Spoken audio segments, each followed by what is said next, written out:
Gilaraw nga masulbad ang problema sa spoilage sa mga harvest nga prutas ug gulay sa upgraded facility sa Davao Food Terminal Complex nga nahimutang sa Turil, Davao City. Dugang detalye sa report ni Kent Abrigana. Sa datos sa Department of Science and Technology Region 11, nasa 20% kadto 70% ang spoilage rate sa nagadayang agricultural products sama sa cabbage, carrots, broccoli ug cauliflower.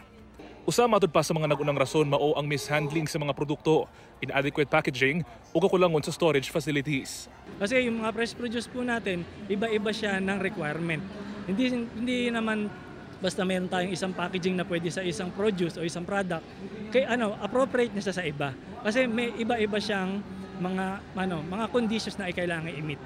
Busa aron makatabang sa pagsulbad sa spoilage o pagkadaot sa mga gulay o prutas, giablihan na ang upgraded facility sa Davao Food Terminal Complex sa Turil, Davao City. Kiniubos sa proyekto sa DOST nga mitubong sa mas efficient nga distribution centers o trading posts sama sa DFTC. Nag-provide po kami ng mga ancillary equipments sa packaging and yung cold storage chamber po. Yung mga ancillary equipment, this is composed of yung vegetable washer natin, meron po tayong mga bun sealers, tray leading machine, and yung coding machine. Kung kaniadto, mano-mano pa ang paghugas sa mga gina-harvest nga gulay. Apan karon, gamit ang vegetable washer. Kaya na niini makahugas og 50 ka kilo sa nagkadaiyang gulay o root crops, sulod lang sa 4 ka minuto. Ang upgraded nga cold storage chamber, dunay capacity nga 450 crates nga makatabang aron dili madaot ang na-harvest na mga prutas o gulay. Ang mag-uumang nga si Gina, gikalipay ang maong proyekto.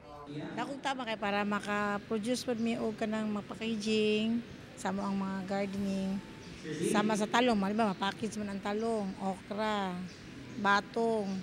Kauban si Melco Minares sa kamera. Ako si Kent Abrigana para sa One Mindanao.